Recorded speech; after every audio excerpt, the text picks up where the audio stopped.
अरे आई वडील आपल्यावरती प्रेम करतात असं मी का म्हणते, कारण आपलं त्यांच्यावरती प्रेम नसलं तरीही ते आपल्यावरती शेवटच्या श्वासापर्यंत प्रेम करतात. लक्षात घ्या महाराज, कशा पद्धतीने लोक संपत्तीवरती प्रेम करतात. असंच एक छोटस गाव होतं आणि त्या गावामध्ये एक सर्वसामान्य शेतकरी कुटुंब राहत होतं. त्या दोघांना एक लहान छोटीशी मुलगी होती, 10-12 वर्षाची. तिला लहानाचं मोठं करायचं, तिला तिच्या पायावरती उभं करायचं, तिचं भवितव्य चांगलं घडवायचं, अशा विचारामध्ये ते माईबाप, ते पती पत्नी आपलं आयुष्य जगत होते. रोज सकाळी लवकर उठावं, घरातली कामं आवरावीत, लेकराचा आंघोळ, डबा, दप्तर, बॅग वगैरे सगळं भरावं आणि शेतातल्या कामाला निघून जावं, असा त्यांचा रोजचा नित्यक्रम होता. एके दिवशी आई सकाळी लवकर उठली, घरातली कामं आवरली, लेकराचा डबा भरला, मुलगी शाळेत गेली आणि दोघे जण पती पत्नी शेतामध्ये काम करण्यासाठी निघून गेले. गेल्यानंतर अगदी 10-10:30 वाजता शेतामध्ये गेलेले हे जोडपं, 10च्या 11 वाजले, 11च्या 12, तरी पण ते शेतामध्ये काम करत होते, घाम गाळत होते. 11च्या 12, 12च्या 1, 1च्या 2:30 झाले, तरी पण ते पती पत्नी शेतामध्ये घाम गाळत होते. कशासाठी? फक्त आणि फक्त आपल्या लेकराच्या चांगल्या दिवसासाठी. बस. सूर्य मध्यान्नावरती आला, बायको नवऱ्यापाशी गेली. अहो, आल्यापासून काम करताय, कुठेतरी बसा, 2 घास खा, असा विचार बायकोने नवऱ्याच्या समोर मांडला. ठीक आहे, हातातलं काम सोडलं आणि दोघे जण पती पत्नी त्या ठिकाणी एका झाडाखाली जेवण करण्यासाठी बसले. जेवण करण्यासाठी बसले. भाकरी पाणी अगदी जवळ घेतलं होतं, पण मुखात भाकरीचा घास घालणार तेवढ्यात कुठून तरी एखादा सर्प आला आणि त्या आईच्या बोटाला सर्प दंश झाला. एका नवऱ्याने जवळून पाहिलं की जी पत्नी आपल्या सोबत त्या ठिकाणी 7 फेरं जिने घेतलं होतं, जी आपली सहचरणी आहे, ती आपल्याला सोडून जाते की काय, असा विचार त्या नवऱ्याच्या मनात. एका चिमुकल्या लेकराची आई त्या लेकराला सोडून जाते की काय, असा विचार त्या बापाच्या मनात. आणि त्या क्षणी त्या आईने या जगाचा निरोप घेतला. त्यांना तिथून उचललं, घरी आणलं. पण ज्या वेळेस घरी आणलं होतं ना, त्यावेळेस एका नवऱ्याची बायको घरी आणलीच नव्हती महाराज. घरी आणला होता फक्त त्या बायकोचा देह. ज्या वेळेस त्यांना घरी आणलं होतं त्यावेळेस एका लेकराच्या आईला घरी आणलंच नव्हतं. घरी आणला होता फक्त त्या आईचा देह. त्यांना तिथं आणलं, झोपवलं. 3:30-4 वाजेपर्यंत सगळे पाहुणे रावळे जमा झाले. 4:30, 4:30च्या 5 वाजले आणि 5 वाजता ह्या लेकराची शाळा सुटली. मुलगी घराच्या दिशेने पळतच निघाली, पण तिने लांबूनच बघितलं, एवढी सगळी गर्दी, गाड्या.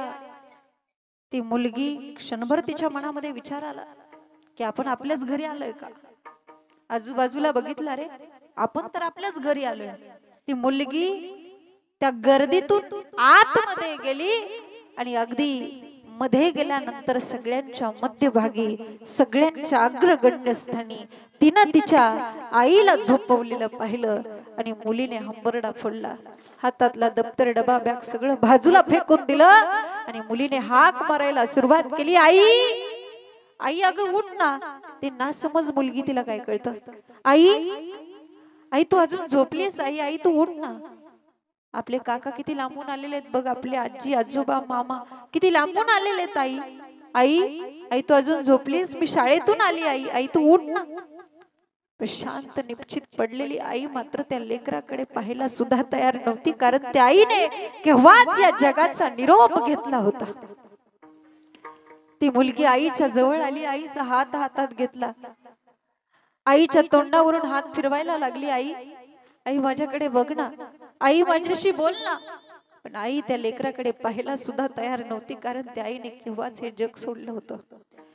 अगदी उशाला बसलेले तिचे बाबा, ज्यांच्या डोळ्यातून खळखळखळ अश्रूच्या धारा वाहतायत, तिथून उठले, लेकराला कवटाळलं आणि सांगितलं, बाळ तुझी आई आता माझ्याशी कधीच बोलू शकणार नाही आणि ती तुझ्याशी सुद्धा कधीच बोलू शकणार नाही, कारण तुझी आई देवाच्या घरी निघून गेलेली. सत्य सांगून टाकलं. त्यांचा अंत्यविधी वगैरे सगळा कार्यक्रम आटोपला आणि लहानपणीच कोणीतरी सांगितलं होतं की देव म्हणे वरती राहतो, आकाशात राहतो. आणि प्रत्यक्षात मी अनुभवलं होतं. हळूहळू हळू परिस्थिती बदलली आणि अगदी 15 दिवसाच्या अंतरावरती नागपंचमीचा सण आला होता. नागपंचमीच्या दिवशी प्रत्येकाच्या घरी पुरणपोळीचा स्वयंपाक होता. मुलांना नवीन कपडे होती. कुणाच्या अंगणामध्ये झोका होता तर कुणाच्या घरामध्ये झोका होता. पण या घरात मात्र नवीन कपडे नव्हती. या घरात मात्र पुरणपोळ्याचा स्वयंपाक नव्हता. या घरात मात्र अंगणात झोका नव्हता. घरामध्ये पतंग नव्हता. अगदी घरापासून थोड्याशा अंतरावरती एक मोठं लिंबाचं झाड होतं. त्या झाडाला बांधलेल्या झोक्यावरती काही मुलं झोका खेळत होती, काही मुलं पतंग उडवत होती. पण सकाळ उठल्यापासून हे लेकरू आपल्या घराच्या शेजारी पडलेल्या मोठ्या दगडावरती बसून अश्रू ढाळत होतं, रडत होतं. बाकीची मुलं सण साजरा करत होते, पण हे लेकरू मात्र अश्रू ढाळत होतं, कारण माझी आई नाही. आणि त्या मुलीने त्या पतंग उडवणाऱ्या त्या मुलांकडे पाहिलं, त्या पतंगाकडे पाहिलं आणि त्या मुलीला लहानपणी सांगितलं होतं की देव म्हणे वरती राहतो. त्या पतंगाकडे पाहिलं आणि त्या पतंगाकडे पाहून ती मुलगी आपलं मनोगत व्यक्त करायला लागली. पतंगा, अरे तू चाललायस ना वरती आकाशामध्ये, अगदी गगनाला भिडायला, मग माझा एवढा तू निरोप माझ्या आईपर्यंत पोहोचवशील का? माझा एवढा निरोप तू माझ्या आईला सांगशील का? ती मुलगी त्या पतंगाशी बोलू लागली. पतंगा रे पतंगा उडून कोथांबना,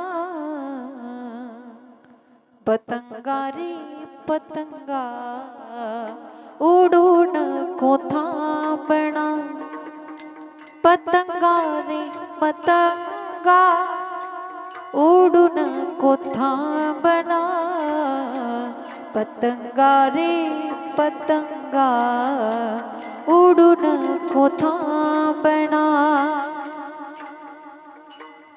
आई माझी देवा घरी निरोप तिला सांगना, आई माझी देवा घरी निरोप तिला सांगना, आई माझी देवा घरी निरोप तिला सांगना, आई माझी देवा घरी निरोप तिला सांगना.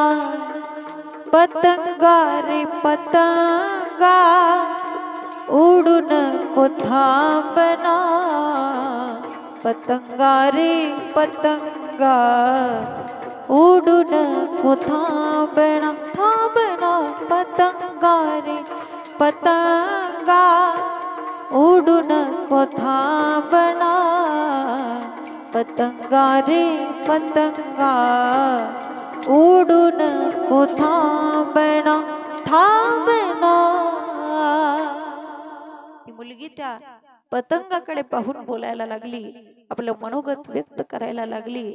आई माझी देवा घरी निरोप तिला सांगना, आई माझी देवा घरी निरोप तिला सांगना, पतंगा रे पतंगा उडून कोथांबना, पतंगा रे पतंगा उडून को. ती मुलगी त्या पतंगाशी बोलायला लागली, आपलं मनोगत व्यक्त करायला लागली. म्हणजे सांगण्याचं तात्पर्य काय? आज आई बाबांचं महत्व त्यांना आहे. ज्यांचे आई बाप या विश्वात नाही त्यांना आई वडिलाचं महत्व कोणाला पण नाही. लक्षात घ्या, आई झाल्याशिवाय आईचं अंतकरण कळत नाही हो. त्यासाठी आईच व्हावं लागतं. बाप झाल्याशिवाय बापाचं कर्तव्य कळत नाही, त्यासाठी बापच व्हावं लागतं, लक्षात घ्या. म्हणून आई ती आईच असते. आई आपल्या लेकरावरती उदंड व्यापक स्वरूपाचं प्रेम करते, व्यापक प्रेम करते, व्यापक उदंड. आणि म्हणूनच ना, ज्या वेळेस 9 महिने 9 दिवस भरलेले असतात आणि तिला अनंत यातना होत असतात, अखेर तिला दवाखान्यामध्ये न्यायची वेळ येते आणि दवाखान्यामध्ये नेल्यानंतर त्या ठिकाणी डॉक्टर येतात आणि त्या होणाऱ्या बाळाच्या त्या वडिलांना सांगतात की परिस्थिती अत्यंत कठीण आहे, बाळाच्या गळ्याला नाळेचे वेडे पडलेले आहेत, एक तर तुमचं बाळ जगू शकतं, अन्यथा तुमची बायको. तुम्हाला काय हवंय? वडिलांनी लगेच पेपरावरती सही केली आणि डॉक्टरांना सांगितलं, डॉक्टर पोरग मेलं तरी चालेल, पण बायको पाहिजे. हे बापाचं वृत्त झालं. पण ज्या वेळेस ते डॉक्टर त्या होणाऱ्या बाळाच्या आईकडे येतात, जिला अनंत यातना वेदना होत असतात, आणि तिला विचारतात की बघा परिस्थिती कठीण आहे, एक तर तुम्ही जगू शकता, नाहीतर तुमचं बाळ, तुम्हाला काय हवंय? एवढ्या त्रासामध्ये सुद्धा त्या आईने सांगावं, डॉक्टर साहेब मी मेले तरी चालेल, पण माझं बाळ जगलं पाहिजे डॉक्टर साहेब. हे वृत्त आईच आहे. म्हणून ती सहन करू शकत नाही तिच्या आधी तिचा मुलगा जाणं. कोणतीही आई तिच्या जीवनामध्ये कोणतंही दुःख सहन करेल, कोणतंही किती टोकाचं दुःख असू द्या, ते फक्त एक दुःख सहन करू शकत नाही, आणि ते दुःख म्हणजे तिच्या आधी तिच्या पुत्राचं जाणं. बस. म्हणून आई ती आईच असते, आईची जागा कोणी घेऊ शकत नाही. एखाद्या मुलाची आई ज्यावेळेस मरण पावते, तो मुलगा त्या आईच्या प्रेतापुढे बसून असा धाय मोकळून रडत असतो. शेजारच्या बायका येतात आणि त्याची समजूत घालतात, बाळा अरे रडू नकोस, राजा रडू नकोस, अरे आम्ही पण तुझ्या आई सारख्याच आहोत ना. इथं तर बोलताना त्या चूक करतात ना. आई सारख्याच असं म्हणणं वेगळं आणि प्रत्यक्षात आईच होणं वेगळं. लक्षात घ्या, प्रत्यक्षात आई होणं वेगळं. तसं तर मग सगळ्याच जगातल्या स्त्री आई समान आहेत. पराव्या नारी माता माऊली समान. आईचं अंतकरण, आई ती आईच असते. आई झाल्याशिवाय आई कळत नाही, आईचं प्रेम कळत नाही. लक्षात घ्या, व्यापक प्रेम करते. लेकुराचे हित वाहे माऊलीचे चित्त. मग कसं प्रेम करते? तिच्या प्रेमामध्ये कोण